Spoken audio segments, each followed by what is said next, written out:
Bonjour à tous, amis chouetteurs. Je vous présente ma cinquième vidéo dédiée à cette si convoitée chouette d'or.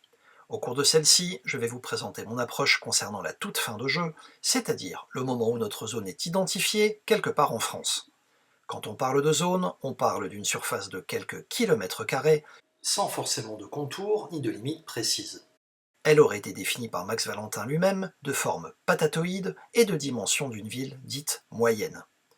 Il s'agit donc à ce stade de chercher à comprendre quel est ce fameux mécanisme final qui va nous apporter à la fois une grande précision dans la localisation de la chouette, mais aussi qui devra nous apporter un très fort niveau de conviction indispensable pour motiver un déplacement qui pourrait être de plusieurs centaines de kilomètres. Avant d'entrer dans le vif du sujet, je vous rappelle que ma zone est la départementale D8, la route du Chasseur, proche de la commune de Saint-Just-Saint-Rambert, dans le département 42.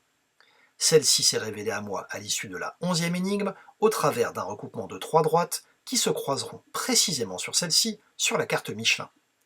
Tout est exposé dans mes précédentes vidéos. Je reconnais également que mes résultats sont mis en défaut par certains MADI, ce qui ne m'a jamais dérangé, tant ceux-ci demeurent énigmatiques, voire foireux, mais ils sont surtout mis en défaut par les révélations de Michel Becker, ce qui est bien plus gênant.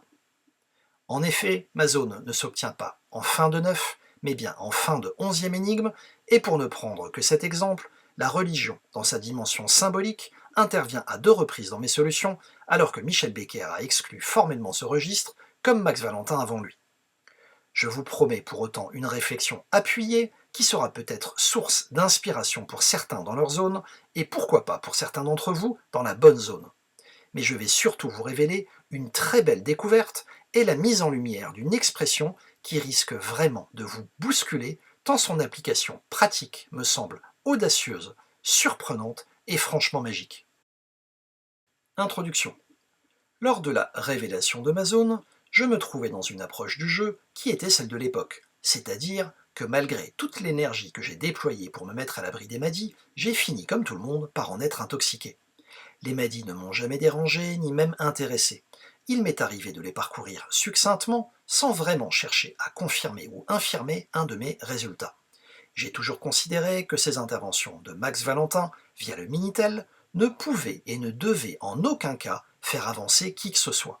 Il en allait de la cohérence même de cette chasse, et de l'impératif d'équité vis-à-vis de l'ensemble des chercheurs. Mais je dois avouer que sous l'influence de ces madis, je n'ai jamais remis en cause l'architecture du jeu annoncée via ceci par Max Valentin, à savoir 11 énigmes pour obtenir la zone finale et une 12e énigme subtilement cachée dans les 11 précédentes. Celle-ci nous révélerait au travers de la collecte, l'assemblage et le décryptage de reliquats une solution qualifiée de super qui nous indiquera ce qu'il faut faire, avec quoi le faire et comment le faire pour atteindre le précieux volatile. Le raisonnement qui suit s'appuie donc sur cette approche pour laquelle nous, pauvres petits chouetteurs que nous sommes, n'avions aucune raison de douter. Il me tenait à cœur de vous présenter ainsi, succinctement, le raisonnement que j'ai mis en place avec ces éléments et cette notion de reliquat à laquelle chacun associera sa propre définition. Historique. Je suis en fin de 11e énigme. Excité, convaincu et impatient, je me lance dans la première étape de cette dite super solution en cherchant à repérer et collecter ces reliquats. J'ai alors beaucoup réfléchi à la façon dont ceux-ci pouvaient être dissimulés dans le jeu et comment le chercheur sur la bonne route, le bon chemin, pourrait les identifier. J'ai également pris en compte les impératifs de l'auteur, c'est-à-dire que j'ai tenté de comprendre quels étaient ses propres points d'entrée. Comment Max Valentin a-t-il pu positionner dans le jeu, dans le livre, les éléments qui constitueraient la bonne formule magique sans que ceux-ci, et c'est très important de le préciser, altèrent le résultat de l'énigme dans laquelle il serait placé. En effet, quelle que soit la magie du bouquet final, le jeu se doit de conserver une cohérence et une rigueur du début à la fin. On comprendra que les reliquats annoncés comme indispensables à la localisation du spot précis de la chouette ne doivent pas dérouter le chercheur habile avant même qu'il n'atteigne sa zone. Michel Becker, lorsqu'il reprendra les rênes de cette chasse, aura l'honnêteté de reconnaître que cette architecture annoncée par Max Valentin est erronée, fausse, trompeuse, puisque la notion de reliquat et de super-solution n'existe pas. Mais allons jusqu'au bout, ne serait-ce que pour réaliser à quel point ce jeu ouvre de portes qui permettent bien souvent, trop souvent, de créer un cheminement cohérent et logique sans être pour autant là où nous sommes attendus. Je n'ai identifié qu'une seule méthode, une seule façon rigoureuse qui puisse répondre scrupuleusement aux impératifs précédemment évoqués, cohérence et simplicité pour l'identification de ces reliquats et faisabilité pour Max Valentin qui n'est ni Einstein ni Maître Capello. Les reliquats seraient des éléments dispersés dans le visuel de certaines énigmes. De son côté, Max Valentin élabore son jeu, son cheminement, puis place à sa guise les quelques éléments constitutifs de cette super solution, celle qui nous guidera de notre zone vers le spot final. Il peut ainsi quasiment tout faire représenter par Michel Becker en profitant même d'un ordre chronologique d'apparition correspondant au bon ordre des énigmes. Ce qui m'a encore davantage convaincu, c'est que cette méthode pourrait rendre ce reliquat lisible aux seuls chercheurs ayant bien résolu les énigmes, d'où cette idée largement admise et confirmée par Max Valentin lui-même que l'obtention des reliquats nécessite les bonnes solutions, titre, texte et visuel. Exemple de reliquat, une dame. Une dame pourrait évoquer de nombreuses interprétations et perdre de nombreux chercheurs, sauf celui qui aura dans ses solutions la dame dans un contexte de jeu de cartes, et qui comprendra alors qu'on parle d'une dame dans ce contexte précis. Il ne resterait alors plus qu'à faciliter sa localisation dans le visuel. J'avais alors imaginé que les reliquats étaient systématiquement accolés à une lettre bien visible dans le visuel de certaines énigmes. Cette lettre serait la première lettre du reliquat lui-même. Un D pour dame, un C pour cheval, un E pour O. Le chercheur, ayant envisagé ce mécanisme, arrivé en fin de 11e énigme, n'aura plus qu'à repérer les lettres bien visibles des visuels et vérifier si un élément commençant par cette même lettre y est accolé. Ceci facilite grandement le repérage, mais aussi la lecture de chaque reliquat, tout en les mettant à l'abri du chercheur égaré qui ne pourra pas les interpréter correctement. Au-delà des reliquats, une autre notion me semblait vraiment très importante en cette toute fin de jeu. C'est cette fameuse flèche, rencontrée en 420. En effet, cette flèche, résultat graphique sur la carte Michelin, me confirmera l'ensemble des résultats obtenus jusqu'alors. Mais surtout, cette flèche pourrait jouer un rôle déterminant dans la localisation finale du trésor. Dans mon jeu, elle mesure très exactement 559 mm, elle est orientée plein est et ne joue qu'un rôle de confirmation. Ainsi, Max Valentin pourrait l'avoir introduite pour positionner le trésor par rapport à un repère, en évoquant simplement cette notion de flèche, connue des seuls chercheurs sur le bon chemin jusque-là. Il évoque une distance très précise, une unité, le millimètre, une action, le fait de la tirer, et une orientation géographique précise, plein est. Quelle que soit la méthode de positionnement finale sur le terrain, il y a fort à parier qu'il y ait question de distance, donc d'unité, d'une action et d'une orientation. Avec ce simple mot « flèche », il cocherait ainsi toutes les cases. Sans m'étendre davantage sur une solution vraisemblablement hors zone et imprégnée de cette notion toxique de reliquat, la collecte, l'assemblage et le décryptage de ceux-ci m'a révélé le résultat final. Tire la flèche, 559 mm plein est, depuis le centre du béton armé. Les amateurs motivés ralentiront. Désolé pour cet intermède, mais l'expérience de l'erreur n'est pas non plus totalement dénuée d'enseignement et il me semble important d'assumer son parcours dans sa globalité. Depuis la mise à jour 2.0 de Michel Becker. Débarrassé de ces reliquats, de cette super solution dissimulée dans les 11 énigmes, j'aborde très récemment la fin du jeu avec un sentiment profondément ambivalent. Avec Max Valentin, j'avais la conviction de ma zone, mais j'étais dans l'impasse des reliquats. Avec Michel Becker, j'avais l'esprit libre pour envisager une nouvelle approche pour la fin de jeu, en perdant au passage toute la confiance que j'avais dans ma zone, comme expliqué précédemment. Je dois reconnaître que j'ai eu beaucoup de mal à trouver la motivation pour chercher ce mécanisme final qui ne serait pas associé à l'endroit attendu. J'avais la réelle impression de travailler sur une équation dont je n'avais pas toutes les variables en main. Pire encore, de chercher un fonctionnement qui ne m'était pas accessible.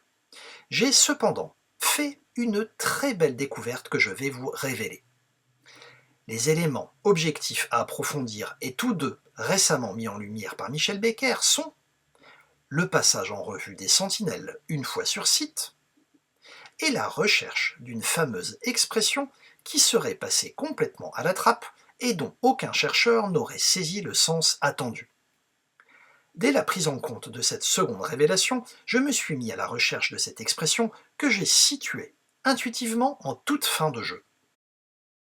La découverte a été rapide et m'a laissé sans voix. J'étais à la fois empreint d'une certaine euphorie, mais aussi inondé par ce profond doute sur ma zone qui me paralysait.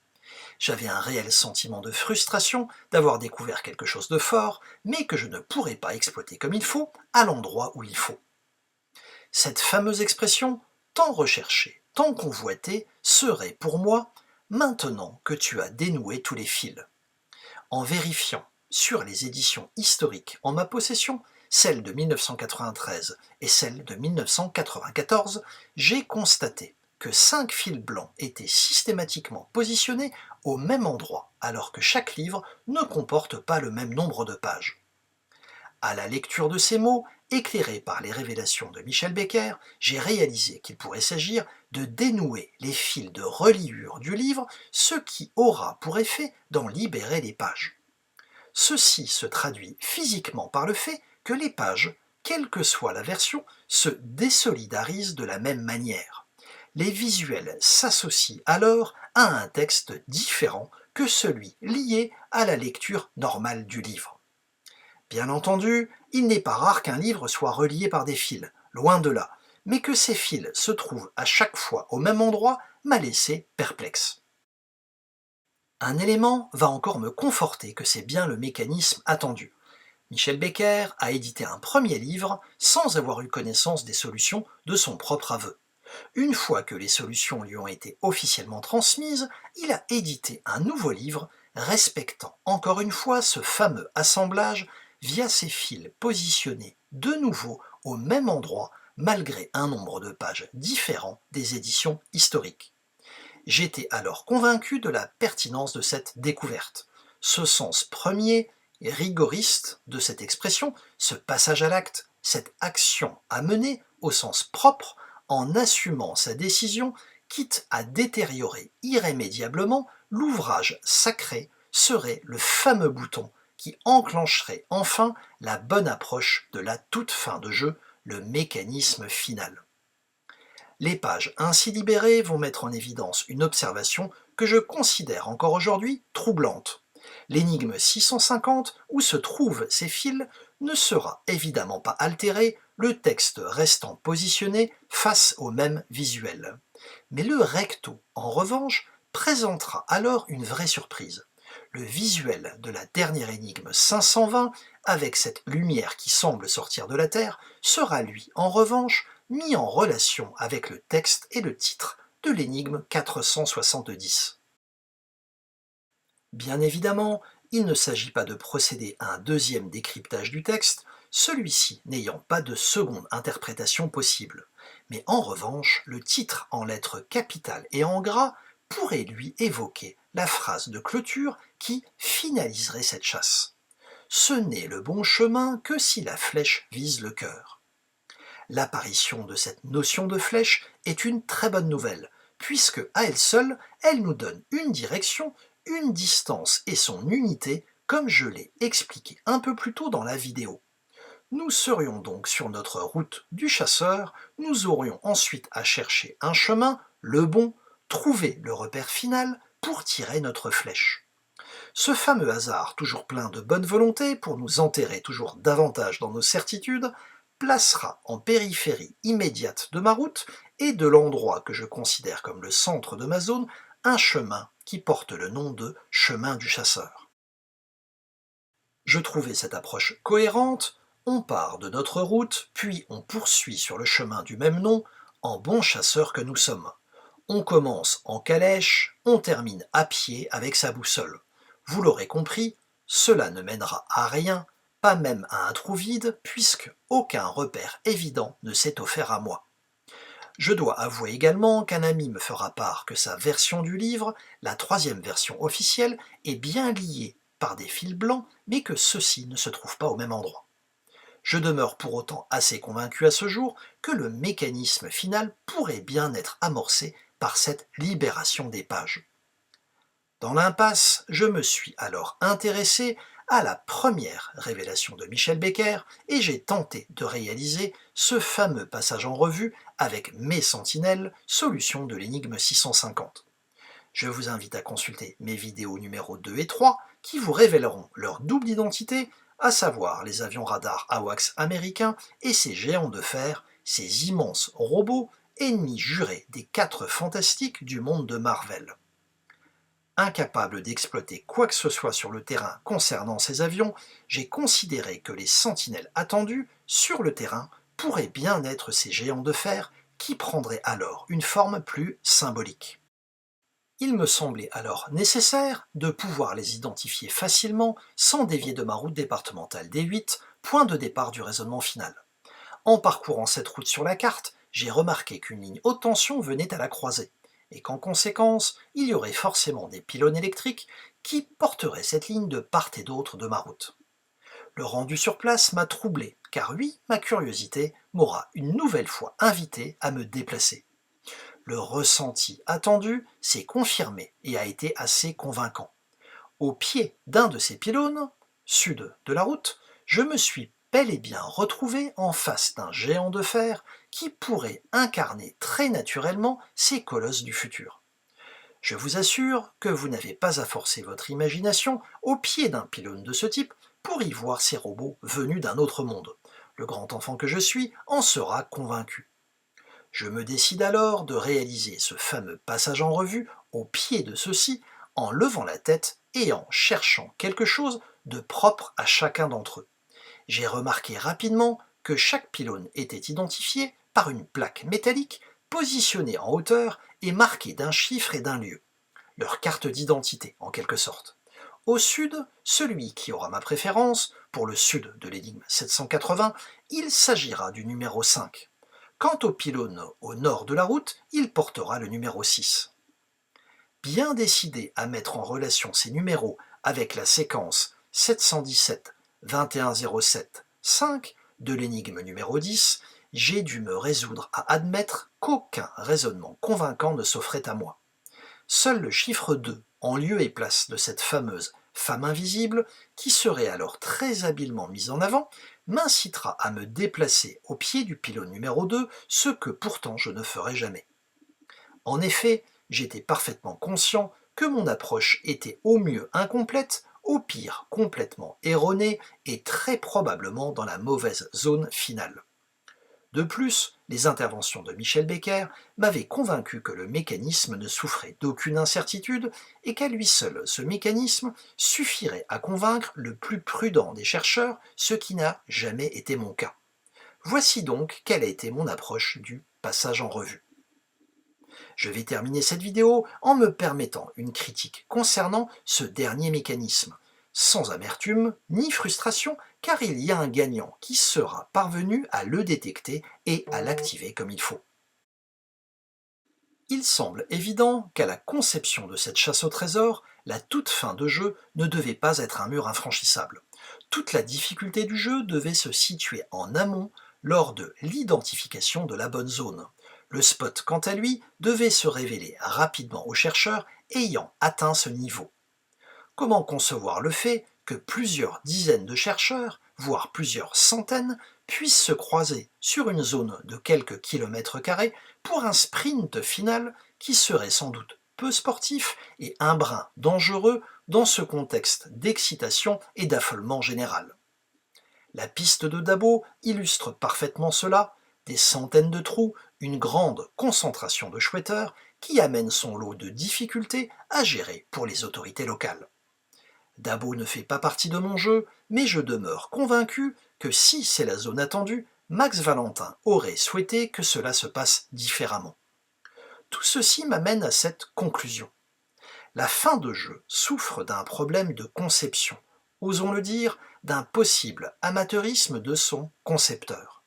Je ne doute pas de la magie associée à cette dernière découverte, ni de son effet waouh, quand on en vient à bout.